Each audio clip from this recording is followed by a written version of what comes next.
Ini penjelasan manusia merdeka tentang akar masalah tambang Indonesia. Kasus Raja Ampat ini hanyalah puncak gunung es masalahnya. Rekayasa Jokowi untuk memasukkan tambang ini di bawah agar lepas dari pengawasan, itu izinnya bukan dari Menteri Pertambangan. Puncak rekayasa tambang untuk mengambil alih tambang, untuk menyerahkan tambang ke Cina, itu Marwali. Supaya publik paham ya, kita bicara dulu lah kenapa terjadi Raja Ampat. Jadi saat itu, Marwali itu izinnya lewat Kementerian Perindustrian. Dengan alasan hilirisasi, sehingga tidak melalui Sudirman Said dan Said Didu. Itu yang dilakukan oleh menteri yang sangat berkuasa tadi. Dan lihat, pejabat-pejabat kawasan industri Marwali itu adalah bekas Dirjen Perindustrian.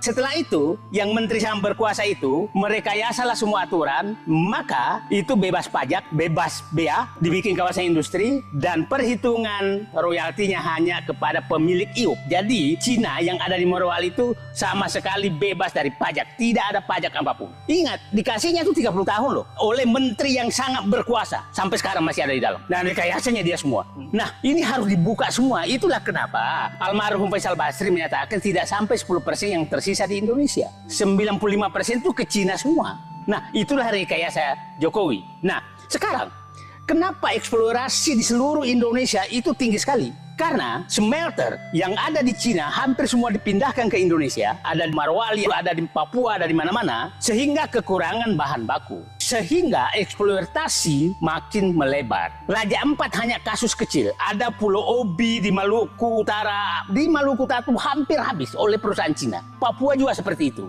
Nah, ini menurut saya Pak Jokowi harus bertanggung jawab. Jadi Pak Jokowi itu harus bertanggung jawab terhadap kejadian Raja Ampat. Yang menarik, Raja Ampat ini, wilayah tambangnya PT Greg itu sangat jauh dari wilayah Eco Green-nya Raja Ampat.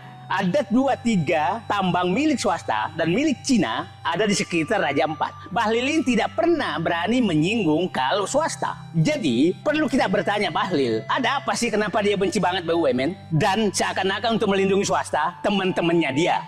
Raja Ampat itu adalah petunjuk bahwa ada masalah yang sangat besar di pertambangan yang dilakukan oleh Joko Widodo. Maka menurut saya, Pak Prabowo membentuk tim audit untuk pertambangan segera.